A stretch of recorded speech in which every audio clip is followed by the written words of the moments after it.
6 milliards de caméras nous observent. Dans la rue, sur nos lieux de travail, dans nos maisons. Elles capturent des images qui semblent impossibles. Ça défie les lois de la physique. C'est hallucinant. Des experts procèdent à des analyses approfondies de ces phénomènes inhabituels. Il y a forcément une explication à tout ça. Dans cet épisode, un prédateur des temps anciens est-il réapparu? Une bête de cette taille doit avoir un appétit féroce. Cette locomotive conduit-elle tout droit en enfer? On s'attend à voir le diable au poste du conducteur. Et un tourbillon maléfique dévore tout ce qui est à sa portée. Si on tombe à cet endroit et qu'on se fait aspirer, on n'en ressort pas. Des phénomènes bizarres. Des mystères filmés. Que se cache-t-il derrière ces étranges évidences?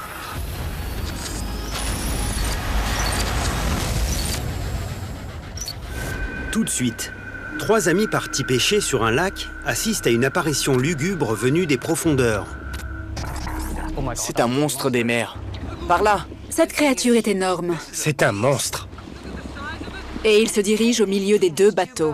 Un prédateur tout droit sorti de Jurassic World a-t-il pu réapparaître aujourd'hui?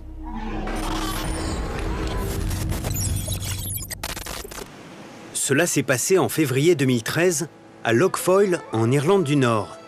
Plus de 100 000 habitants peuplent les berges de cet énorme lac que forme l'estuaire rejoignant l'océan Atlantique. La population locale dépend essentiellement de ce lac. Mais beaucoup sont inquiets de ce que ces profondeurs pourraient cacher. Conal Melarkey et 2 de ses amis décident de partir pêcher une journée sur le lac. C'était une journée plutôt belle. On a détaché nos bateaux du quai de l'Isahali et on a navigué pendant 15-20 minutes. La journée commence sans encombre. Jusqu'à ce que mon ami Mathieu nous crie « Regardez, un monstre marin !» Une créature terrifiante surgit à la surface. Alors on se retourne et on voit cette mystérieuse créature qui glisse très rapidement sur l'eau. Alors que la forme massive s'approche de leur fragile embarcation, la panique s'empare des pêcheurs. Je n'avais jamais vu ça. Ils prennent alors conscience du danger qu'ils encourent.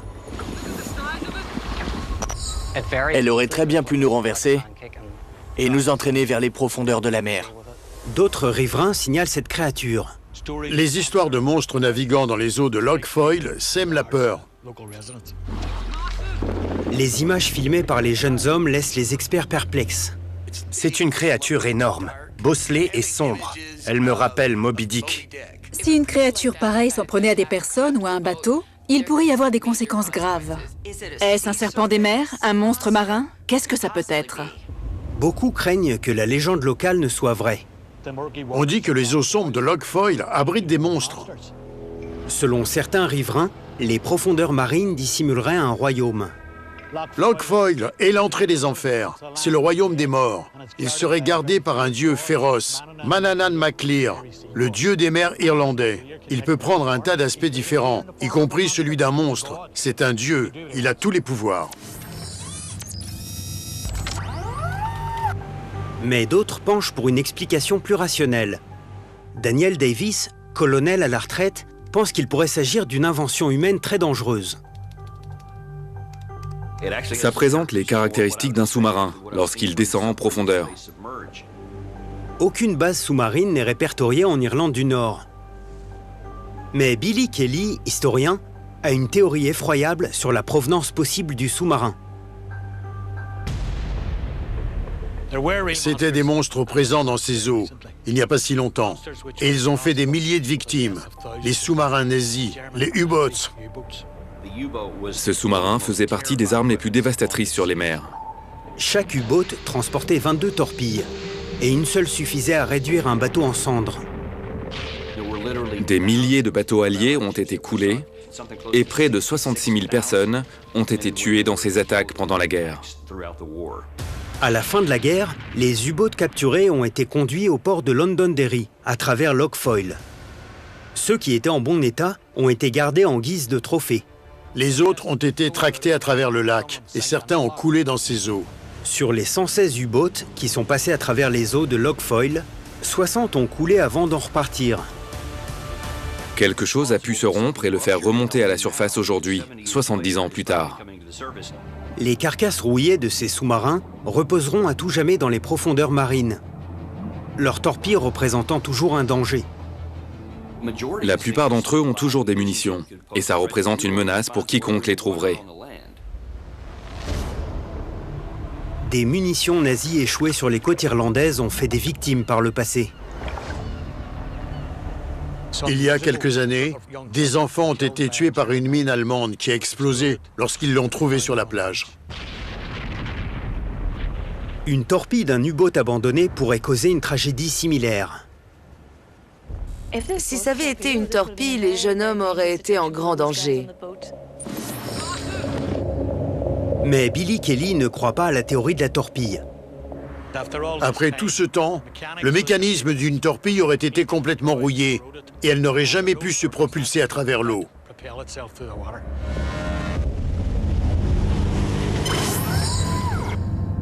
Rhea Montis, folkloriste, examine alors les images. Selon elle, les légendes de monstres marins pourraient être basées sur des faits historiques. C'est peut-être une créature préhistorique. Des restes de reptiles préhistoriques aquatiques ont été retrouvés le long des côtes d'Irlande du Nord. À proximité de ces côtes, on a retrouvé un crâne d'ichthyosaure vieux de 200 millions d'années. Les ichthyosaures étaient des reptiles prédateurs, d'une apparence semblable aux dauphins, mesurant entre 2 et 4 mètres de long. Or, l'analyse des images a révélé que la partie émergente de la créature mesurait presque la moitié de l'embarcation de 3 mètres. Si ce n'est que le dessus de sa tête, l'animal doit être plus grand qu'un ichthyosaure ou même qu'un plésiosaure. Est-ce qu'on a affaire à un monstre aquatique tout droit sorti de Jurassic Park, surgissant des profondeurs du lac? Pourrait-il s'agir du prédateur préhistorique légendaire, le mosasaure? Il est vif et a de grandes mâchoires. Il règne sur les océans. On veut comprendre pourquoi cette collision-là survient. On a la responsabilité pour le coroner d'expliquer les causes. Il n'y a aucune trace de freinage. On est à la recherche de la vérité. Enquête collision, dès le 11 avril 19h30, à Canal D. Une créature émerge des profondeurs du lac devant des amis partis pêcher. Sa forme n'est pas sans rappeler le mosasaure, un prédateur reptilien aquatique. À l'époque, il n'y avait pas de requins. C'étaient des reptiles aquatiques gigantesques qui régnaient sur les mers. Le mosasaure est l'un des plus grands prédateurs aquatiques qui ait jamais existé. Les fossiles retrouvés ont révélé qu'il pouvait atteindre 17 mètres de long et peser plus de 13 tonnes. Plus de 2 fois la taille du grand requin blanc. Une bête de cette taille doit avoir un appétit féroce. Il mangeait des plésiosaures au petit déjeuner et réduisait les requins en charpie. Pourrait-il s'agir de l'un d'entre eux, en quête d'une proie? Si une créature pareille s'en prenait à des personnes ou à un bateau... Un coup de mâchoire, et c'est fini. Mais d'après Eric Hovland, même si ces monstres préhistoriques avaient survécu, ils ne pourraient pas vivre ici. Le mosasaure vivait dans les mers chaudes le long des côtes. Il y a bien une côte à cet endroit de l'Atlantique Nord, mais l'eau est trop froide pour abriter un mosasaure.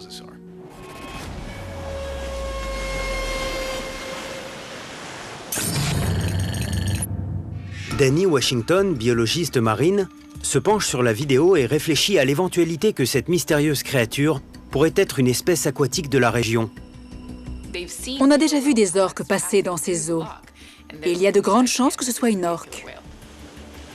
Les orques sont les prédateurs des mers les plus redoutables aujourd'hui.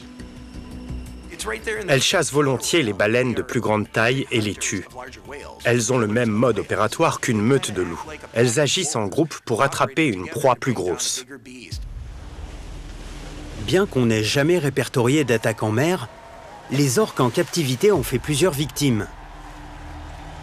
Des études ont révélé que retenir ces animaux confinés les rendait fous. Aux États-Unis, une orque du nom de Tilikum a fait 3 victimes. En 2010, devant des spectateurs terrifiés, la dresseuse d'orques Dawn Brancho a été entraînée par Tilikum vers le fond de la piscine, où elle a été scalpée et noyée. L'environnement confiné du lac Foyle pourrait-il déclencher ce genre de comportement psychotique? Eric Hovland se penche de nouveau sur les images et remarque un élément qui remet en question la théorie de l'orque. Chez une orque, la caractéristique la plus visible, c'est sa nageoire dorsale. Où se cache-t-elle? Je ne la vois pas. Les scientifiques ne parviennent pas à trouver d'explication formelle pour ces images. Mais la population locale est convaincue que le lac abrite une mystérieuse créature. Pour moi, c'est une créature marine inconnue. Ces images soulèvent la question de ce qui vit dans ce lac, de notre méconnaissance de la mer et de ce qu'elle abrite. Tout de suite, dans une vallée sombre au beau milieu de la nuit, une locomotive à vapeur gravit une colline. En projetant des flammes. Mais pourquoi ce train est-il en feu? Les experts craignent qu'une catastrophe ne soit sur le point de se produire. Ce train est un piège mortel. Il peut exploser ou prendre feu à tout moment. Ou bien s'agit-il d'un train lancé sur les rails de l'enfer? On s'attend à voir le diable au poste du conducteur.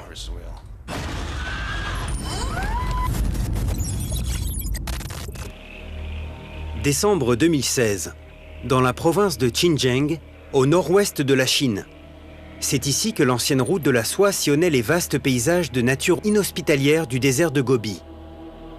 Le grondement d'une locomotive vient rompre le silence du désert. Un voyageur, attiré par cette lueur étrange, capture ces images incroyables. On dirait un train tout droit sorti de nos cauchemars. C'est une technologie rudimentaire. Le train rejette de la fumée noire, des étincelles et des flammes. C'est effrayant. Les experts craignent pour les passagers. Je ne comprends pas pourquoi les techniciens ne l'ont pas arrêté ou n'ont pas communiqué pour prévenir qu'il y avait un problème. Ils l'ont forcément vu. Ils crachent des étincelles partout. Le train en feu continue sa progression. On dirait un train d'enfer. Les habitants de la région craignent qu'il ne s'agisse d'un train démoniaque venu dérober leurs âmes. Dans les croyances chinoises, les âmes égarées sont emmenées au Diyu. Il y a 18 niveaux de purgatoire. Chacun a ses propres tortures, correspondant aux péchés commis par les défunts. Ainsi, les médisants se font couper la langue. Il y a la chambre du démembrement par sciage, où ceux qui ont brisé des mariages se font couper les doigts. Ceux qui ont abusé de leur pouvoir sont écrasés et pulvérisés contre une meule. Les hypocrites et les fauteurs de troubles, eux, sont conduits dans la chambre des chaudrons d'huile. Les pécheurs sont cuits dans ces chaudrons pour l'éternité. Certaines personnes, en Chine, pensent que ce train conduit tout droit dans ces chambres de torture. Ce qui m'allume dans ce travail-là, c'est surtout la liberté qu'on a. Quand je travaille, c'est des vacances. C'est pas tout le temps facile, mais ça fait partie de la game. Vie de chantier, nouvelle génération. Dès le 10 avril, 19h30, à Canal D. En Chine, une caméra capture des images d'un mystérieux train en feu. Les habitants de la région craignent qu'il ne s'agisse d'un mauvais présage. Cette locomotive est-elle sur le point de déclencher une catastrophe?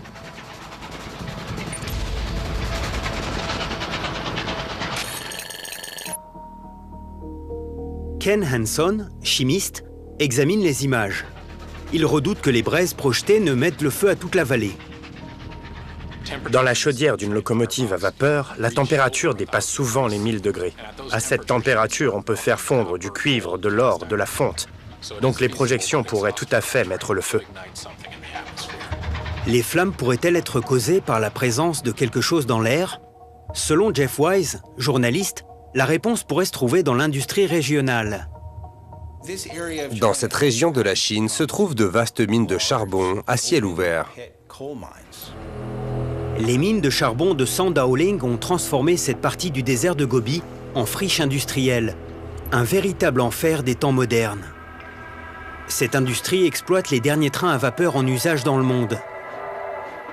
Dans des mines de charbon à ciel ouvert, on peut se retrouver entouré d'énormes nuages de poussière de charbon qui stagnent dans l'atmosphère. Le pire, ce serait que ce qu'on voit sur ces images résulte du train qui met le feu aux particules se trouvant dans l'air. Matt Kutcher, ingénieur, a mis au point une expérience pour tester cette théorie. On va prendre de la poussière inflammable, la projeter dans l'air et voir si elle peut prendre feu. On verra si le résultat est similaire aux images de la vidéo. Ça promet d'être sympa. Cette expérience est tout à fait inédite pour Matt. Inutile de dire que la réaction pourrait être explosive. C'est tellement dangereux qu'il a appelé les pompiers en renfort pour arroser la pelouse sèche aux abords et limiter les risques de brasiers incontrôlables.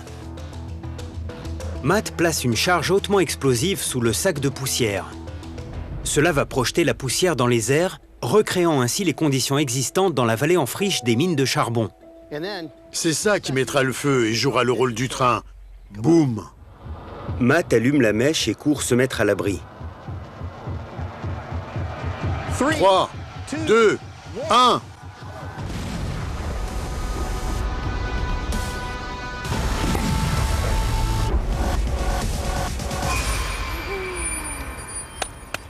Bravo! La réaction ne dure qu'une seconde, mais le ralenti révèle une preuve cruciale. Dans un premier temps, la poussière est projetée dans le ciel. Puis l'allumage provoque une boule de feu encore plus grande que sur la mystérieuse vidéo. L'allumage déclenche une réaction en chaîne. Ça enflamme toute la poussière présente dans l'atmosphère, pas seulement une fraction. Si on compare ces images à celles du train, la différence est nette. Le train, lui, projette des milliers de braises incandescentes qui retombent, alors que l'expérience de Matt donne lieu à un nuage explosif de flammes qui consume tout instantanément. Ça ne peut pas être ça. S'il y a des particules de poussière dans toute la vallée, il y aurait eu une explosion gigantesque.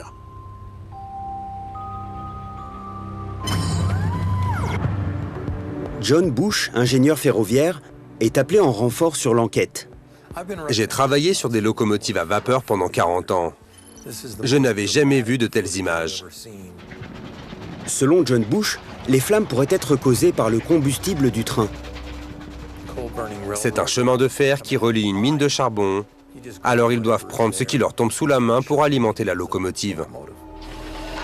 Une grande partie de ce charbon de basse qualité est réduit en poussière. Contrairement aux morceaux de charbon, elle est assez légère pour être aspirée dans l'air et rejetée par la cheminée. À l'extérieur de la cheminée, les particules brûlent encore. Selon Jeff Wise, la théorie de John Bush tient la route. C'est une mine à charbon, donc ils ont du combustible à volonté pour les trains. Mais ils ne vont pas utiliser la bonne marchandise. Ils se servent des restes qui ne sont pas vendables. Mais selon John Bush, utiliser des résidus de charbon pourrait avoir des conséquences dramatiques. Par le passé, il y a eu quelques locomotives qui ont pris feu. Là où je travaillais, un train avait réduit la ville en cendres dans les années 1890. Ces incendies peuvent être mortels. Tout de suite, un avion figé dans le ciel. Cet avion commercial est paralysé dans le ciel. C'est comme si on avait appuyé sur le bouton pause. S'agit-il d'une expérience technologique? A-t-on découvert l'antigravité? Que nous cache l'armée? Ou bien notre réalité est-elle en train de s'effondrer? On dirait qu'il y a un bug dans la matrice.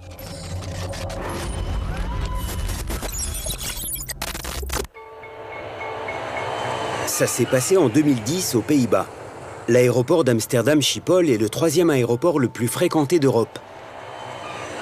Chaque année, plus de 63 millions de passagers et des centaines de milliers d'avions passent dans cet espace aérien très encombré.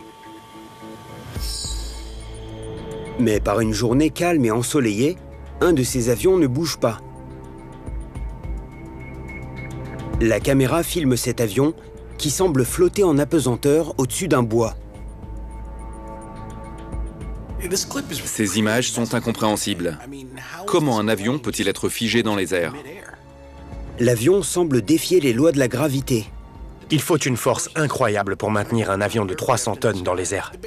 Le principe de la portance repose sur le fait que l'avion avance à une certaine vitesse pour acquérir de l'altitude. Ça marche comme ça, et ce principe est immuable.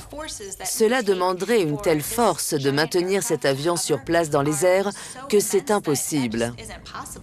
Cette vidéo a-t-elle saisi une brèche dans le continuum espace-temps? C'est comme si le temps s'était arrêté pour cet avion. Ou s'agit-il d'une preuve que notre réalité n'est pas celle que nous croyons?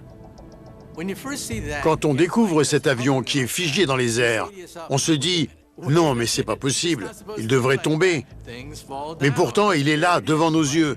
Peut-être qu'on vit dans une matrice. Michio Kaku, physicien théoricien, a étudié la possibilité que notre réalité soit en fait un programme informatique contrôlé par un pouvoir supérieur. La technologie informatique est si avancée qu'on peut simuler des mondes imaginaires et des réalités virtuelles. Donc, on est en droit de se dire, peut-être que l'univers même n'est qu'une illusion. Peut-être que rien autour de nous n'est réel. Partout dans le monde, on a signalé des bugs dans la matrice. Un garçon fait tomber un bocal qui disparaît avant de toucher le sol. Une pièce disparaît d'une maison, mais ses occupants en conservent pourtant le souvenir. Une femme reçoit un appel d'elle-même. Cet avion en lévitation serait-il un nouvel exemple de bug dans la matrice? Dans la matrice, on peut défier les lois du mouvement, parce que ce n'est qu'un programme. La réalité peut être reprogrammée. Est-il possible que l'on vive dans une réalité virtuelle qui peut être modifiée par une ligne de code? Et si c'est le cas, qui la contrôle et dans quel but? Cette idée est prise très au sérieux. Elon Musk, qui a fait fortune dans les technologies, financerait même une recherche scientifique pour nous sortir de ce programme et voir ce qui se cache derrière. Mais jusque-là, aucun scientifique n'a pu prouver ou réfuter la théorie de la matrice. Je pense que c'est la première fois que j'en parle. Elle s'est fait offrir une opportunité pour réaliser ses rêves, puis elle a voulu jouer, puis elle s'est brûlée. Comment qu'elle a pu se laisser embarquer là-dedans? Cocaïne, prison et likes, la vraie histoire d'Isabelle. Vendredi 20h à Canal D. Un avion est filmé figé dans les airs, dans la banlieue d'Amsterdam aux Pays-Bas, défiant ainsi les lois de l'aérodynamique.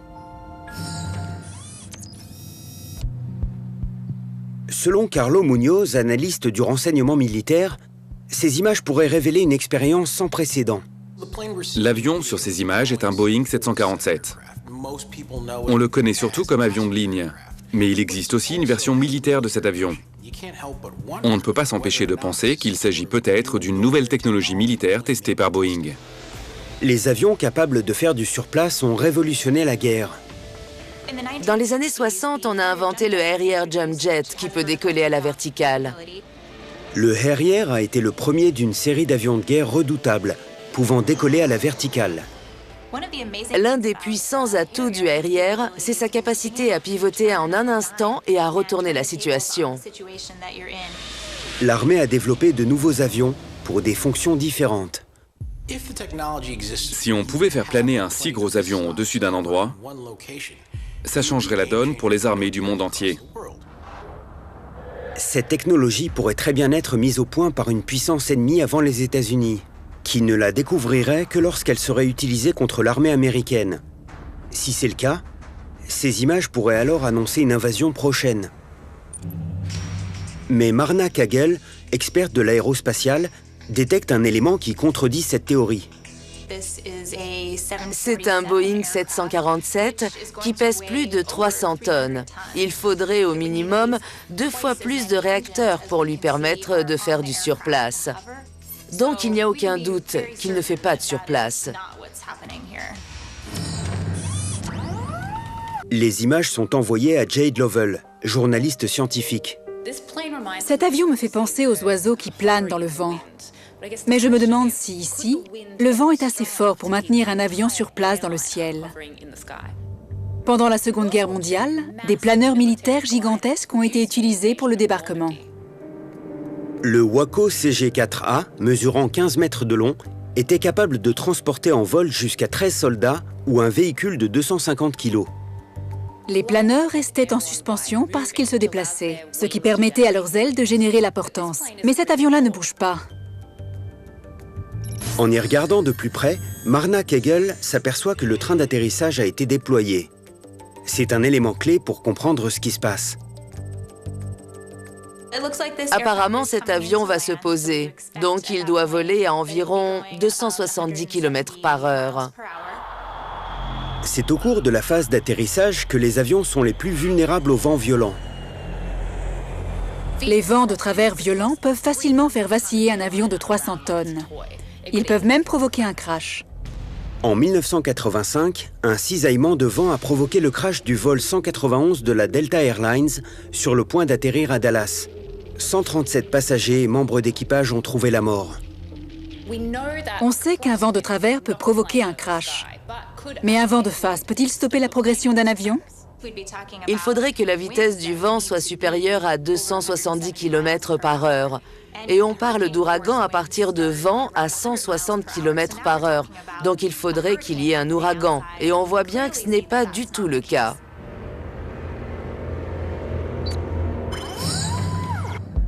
Connor McCourt étudie le mouvement de l'autre véhicule, c'est-à-dire la voiture où se trouve la caméra. Ce qu'on voit, c'est une illusion d'optique. C'est notre esprit qui nous joue un tour. C'est seulement en regardant la scène du dessus qu'on peut réaliser les distances. La voiture n'est qu'à 50 mètres des arbres. Mais l'avion ne se trouve pas juste au-dessus. Il est en réalité à 2,5 km de là. Ça crée l'illusion que l'avion fait du surplace dans le ciel. Les experts sont effrayés à l'idée qu'on puisse être si facilement berné par ce qu'on voit et ce qu'on pense. Si un phénomène si étrange se produit, je ne sais plus ce que je dois croire.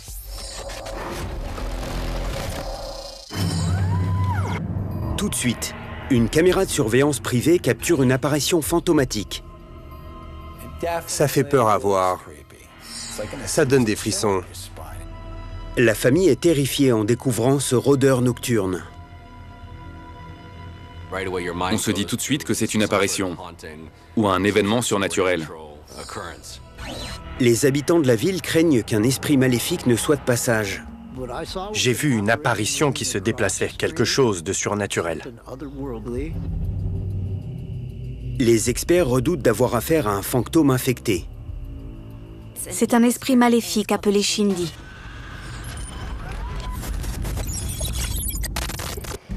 Ça se passe le 22 août 2017 à Clovis, au Nouveau-Mexique. Une des villes les plus anciennes des États-Unis. On a retrouvé des preuves d'activité humaine remontant à plus de 12 000 ans. Par une nuit tranquille, dans cette petite ville américaine, une famille repère un visiteur dans son jardin. On a vu une silhouette se déplaçant tout doucement derrière les voitures. Cette silhouette mystérieuse laisse les experts stupéfaits. Ce qui est certain, c'est que ces images sont effrayantes. Ce qui est surprenant, c'est que la silhouette est transparente. On a l'impression que la silhouette est transparente et que ses pieds ne touchent pas le sol. Et tout cela est contre nature. C'est un fantôme. William Dranginis, analyste de contenu vidéo, étudie les images. Cette caméra a filmé un sujet translucide qui semble flotter dans la rue. Ça sort du réel. Ça pourrait être un phénomène paranormal. Pourrait-il s'agir d'une apparition fantomatique ou d'une forme d'énergie qu'on ne connaît pas? Mally Fox, enquêtrice du paranormal, pense qu'une tragédie passée dans la région pourrait accréditer la théorie d'une entité amérindienne malveillante. Ça se passe au Nouveau-Mexique, terre du peuple Navajo, pour qui le monde spirituel tient une grande place. À cet endroit, avant que cette maison ne soit construite, un homme vivait là et il est mort dans sa maison. Selon les Navajos, quand quelqu'un meurt, son esprit peut revenir hanter sa maison sous la forme d'un fantôme malveillant appelé Shindy. C'est un esprit qui quitte le corps quand la personne meurt. Un Shindy est formé par toutes les facettes les plus sombres de cette personne. Le Shindy peut prendre toutes sortes d'apparences. Il peut prendre la forme d'un coyote et il apparaît dans un tourbillon de poussière. Ces esprits vengeurs peuvent s'en prendre aux vivants. Si on entre en contact avec un Shindy, on tombe malade. Ça s'appelle la maladie du fantôme. On dit que le Shindy s'en prend à un vivant et aspire son essence vitale, ce qui entraîne alors la maladie et conduit à la mort. Aujourd'hui, on compte plus de 300 000 Navajos aux États-Unis et la croyance du Shindy est très répandue. Beaucoup ont rapporté des cas de maladie du fantôme parmi leurs familles et amis. Si ce qu'on voit sur ces images est bien un shindy, ils ont du souci à se faire. Kelly Price, biologiste, pense que ce qu'on voit sur ces images pourrait être un animal rôdant autour de la maison. Ce qu'on voit sur ces images, c'est probablement un animal. Cette silhouette semble être bipède. On a l'impression que ses bras se balancent pour accompagner la marche. Mais quel animal pourrait se déplacer sur ses pattes arrière? Mark Iannotti est directeur adjoint du zoo de la région. Il a passé 30 ans à étudier les animaux natifs des États-Unis. Selon lui, une seule espèce vivant dans la région pourrait correspondre à ce qu'on voit sur ces images. C'est le seul auquel je pense qui est bipède, qui peut marcher sur 2 pattes, comme les humains, et dont la taille correspondrait. Un prédateur qui semble de plus en plus intéressé par la chair humaine. Les ours noirs sont les seuls ours indigènes du Nouveau-Mexique. C'est l'animal emblématique de l'État. Un ours noir peut peser plus de 320 kilos. Elle se sent menacée par le bruit. Il peut charger à presque 50 km/h, plus vite que n'importe quel homme. C'est fou. Ses griffes de 5 cm lui permettent de déchirer la chair et les muscles. Madame fait des siennes. Les ours peuvent être très agressifs. Ils peuvent tuer des gens facilement. Depuis l'an 2000, on a recensé 48 attaques meurtrières par des ours en Amérique du Nord, alors que les requins n'ont tué que 15 personnes sur la même période. L'habitat naturel des ours noirs diminue rapidement, ce qui les conduit vers les villes en quête de nourriture. Les affrontements avec les hommes sont de plus en plus fréquents. En 2014, Darsh Patel, randonneur de 22 ans, s'est retrouvé face à un ours noir dans le New Jersey. Il a réussi à prendre quelques photos, quelques instants avant d'être mutilé et tué par cet ours. Pourrait-il s'agir d'un ours noir en quête de nourriture, s'approchant dangereusement de la maison sur ces images? Sur ces images, la silhouette se déplace avec assurance sur 2 pattes. Quand les ours noirs se dressent sur leurs pattes arrière, la démarche est saccadée. Ils ne se déplacent pas de manière fluide comme sur ces images. Pour moi, ça écarte l'hypothèse d'un ours noir. John DiBartolo, physicien, repère un élément qui le fait penser à un phénomène provoqué par les faisceaux lumineux la nuit. Quand on est en voiture, la nuit, de temps en temps, on voit une paire d'yeux perçants qui nous dévisagent, d'un chat ou d'un animal quelconque. Il s'agit en fait de la lumière qui se réfléchit et qui nous est renvoyée. C'est pour ça que les yeux sont si brillants la nuit. Selon le physicien, un phénomène similaire pourrait expliquer cette apparition sur les images. C'est peut-être un tissu réfléchissant qui donne cette espèce de lueur. Tout comme les yeux d'animaux, les tissus réfléchissants sont conçus pour renvoyer la lumière dans la direction de sa source. On a l'impression de ne voir qu'un torse désincarné parce que le tissu réfléchissant le fait briller. La tête, les mains et les jambes contrastent parce qu'on ne les distingue quasiment pas sur ces images de vidéosurveillance. Elles deviennent presque invisibles.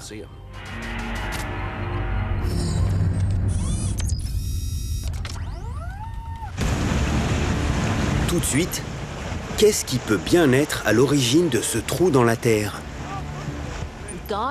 Malheureux sont ceux qui sont aspirés dans ce tourbillon. Ce n'est pas simplement dangereux, c'est mortel. Les experts peinent à expliquer ce qui se cache derrière ça. Où peut bien aller cette eau? C'est comme si elle disparaissait au centre de la Terre.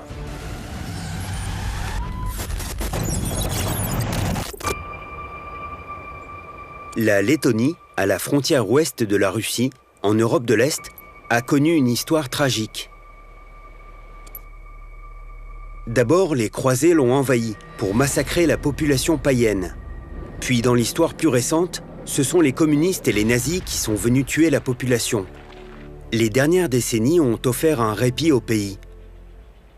Jusqu'à ce mois d'avril 2013, où un voyageur de passage filme une bouche aquatique aspirant d'énormes morceaux de glace en entier. C'est l'équivalent aquatique d'un trou noir. Il aspire tout et rien n'en ressort. Ce tourbillon peut nous aspirer vers une tombe aquatique. Dès le 10 avril, attendez-vous à une saison intense, intrigante et plus vraie que nature. Canal D, tout découvrir. En Lettonie, des voyageurs tombent sur un tourbillon déchaîné qui emporte tout sur son passage. Ces images sont envoyées à Georges Kourounis, expert en catastrophes naturelles. Selon lui, on pourrait avoir affaire à un phénomène naturel extrêmement dangereux. Sur ces images, ce qu'on voit, c'est certainement une sorte de tourbillon d'eau. Ce sont des forces naturelles dévastatrices. Il y a d'énormes morceaux de glace qui sont aspirés par le tourbillon et qui disparaissent. En observant sa taille, les experts établissent qu'il s'agit d'un maelstrom. Les maelstroms sont d'énormes tourbillons d'eau. Le courant se renforce à mesure qu'on s'en approche. L'attraction devient de plus en plus irrésistible, jusqu'à ce qu'on atteigne un point de non-retour où on est aspiré jusqu'à notre tombe au fond de l'eau. La Lettonie pourrait-elle abriter un terrifiant maelstrom? En se documentant sur ces gigantesques tourbillons d'eau, Jeff Wise, journaliste, découvre des éléments sur les plus puissants maelstroms au monde. Le plus grand tourbillon au monde est appelé le Maelstrom de Salstromen et il se trouve en Norvège. Selon Georges Kourounis, les mêmes forces que celles de Salstromen pourraient être à l'origine du tourbillon letton. Le tourbillon norvégien est provoqué par des forces contradictoires qui se rencontrent lors des marées ascendantes et descendantes. À l'endroit où elles se rencontrent, l'eau se met à tourbillonner. Les puissantes énergies des marées génèrent le tourbillon, lui donnant de l'ampleur et de la vigueur. Mais lorsque Jeff Wise apprend où ces images ont été filmées, il réalise qu'un tourbillon généré par la force de la marée est impossible. Ce tourbillon se trouve en effet à plus de 150 km de la côte. Là, ça se passe dans une rivière. Et la marée n'a rien à voir avec les rivières, contrairement aux courants dans les océans.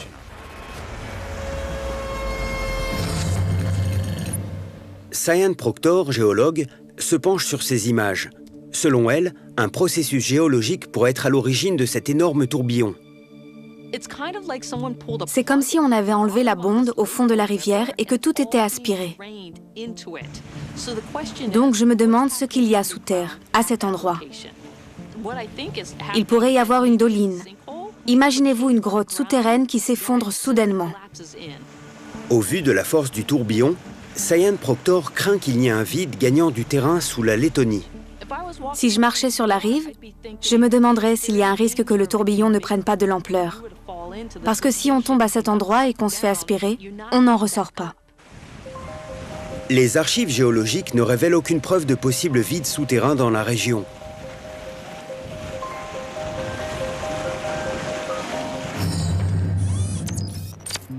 Les images sont envoyées à Carlo Munoz, analyste militaire. L'endroit où se trouve le tourbillon n'est pas anodin sur le plan militaire. L'histoire lettonne est surtout empreinte de celle d'autres nations. Le pays a été occupé par l'URSS, puis par les nazis. Et à la fin de la Seconde Guerre mondiale, les soviets sont revenus. S'il y a des bases secrètes nazies ou soviétiques, elles ne se verraient pas sur les cartes civiles. Récemment, certaines de ces bases souterraines secrètes ont justement été redécouvertes en Lettonie, des décennies plus tard. Le nom de code de l'une d'elles était Pension. Ce bunker soviétique avait été conçu pour abriter l'élite communiste en cas de guerre nucléaire. Ce bâtiment est tellement grand qu'il pouvait contenir des centaines de soldats soviétiques dans chacune des 90 pièces. La pension est un labyrinthe de pièces et de passages sécurisés de presque 2000 m², la taille de 2 piscines olympiques. Mais de nombreuses installations de la guerre froide n'ont pas encore été découvertes à ce jour. Certaines tombent entre les mains de ceux qu'on appelle les Black Diggers, des Russes cherchant illégalement des trésors de guerre de valeur. Les experts se demandent si l'eau ne pourrait pas être aspirée par l'une de ces bases oubliées, récemment rouvertes. Ce serait une explication tout à fait plausible, que l'eau soit aspirée dans un de ces bunkers souterrains. Si c'est ce qui se passe, l'eau est en train de créer une sorte d'Atlantide soviétique. Que ce phénomène soit l'œuvre des dieux, de la nature ou de l'homme, il reste un danger mortel pour quiconque s'en approcherait trop. Le danger est trop grand pour que les enquêteurs puissent accéder sous le tourbillon. Ce qui repose sous l'eau restera donc un mystère. Si on ne sait pas ce qui se passe et qu'on ne fait rien, ça pourrait s'effondrer et on serait aspiré. J'aimerais pas que ça m'arrive.